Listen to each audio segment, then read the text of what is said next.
And a good afternoon. I'm meteorologist Mike Hernandez in for Dale today. And as we look at what's going on, we've seen those mid-90s again across most of the area. Here's a live look at Rockport, and you can see it sitting around 90. Southeast winds been breezy all day all across the area, so at least it's moving around that humidity a little bit. Temperatures topped out mostly in the mid upper 90s, a little further in some spots. Beeville, for example, hit 100 degrees. We're still hanging on. Robstown is still at 94. Alice is still at 95. And then we continue to see that 10, 15, 20 mile an hour wind.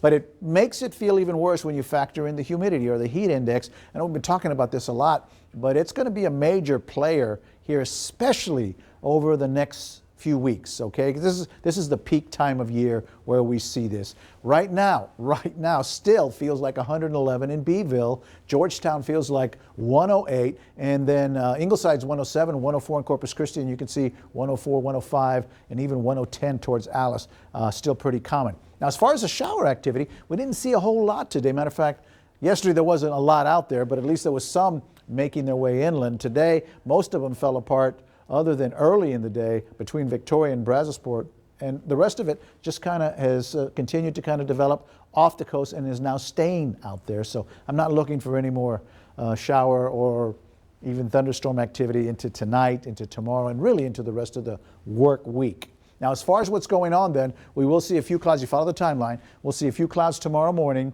After that, we should see fair to partly cloudy skies, and that's going to continue into Thursday and into Friday. Now, I mentioned this just a second ago, but this is the hottest time of year for us typically. Typically, the middle of August, which we're approaching fast, our normal high is 95. Then it slowly starts to trend down through the rest of August into September, and then we're finally in the low 80s for our average high as we get into October, but we've got a long way to go.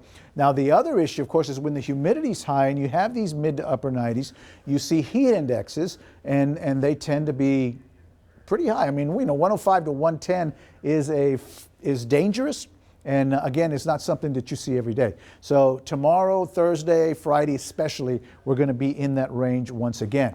Now, again, just a few tips, okay, just a few things to take with you as you're heading out, because sometimes we forget. Just slow down, okay? Just avoid a lot of strenuous activities. Stay hydrated and take frequent breaks, especially if you're actually out working in this. And don't forget your pets, okay? Make sure that they're in a spot where they have some shade and some water. High pressure that's been over us is slowly going to start to push back. And then there's going to be a system to the north, pretty strong front that's going to move on through, and that's going to help to at least give us a chance for some showers and some isolated thunderstorms as we get into the weekend. But until then, we're looking at those heat indexes each day, 105 to 109 or so, mid-90s, and then those isolated showers into Saturday and Sunday.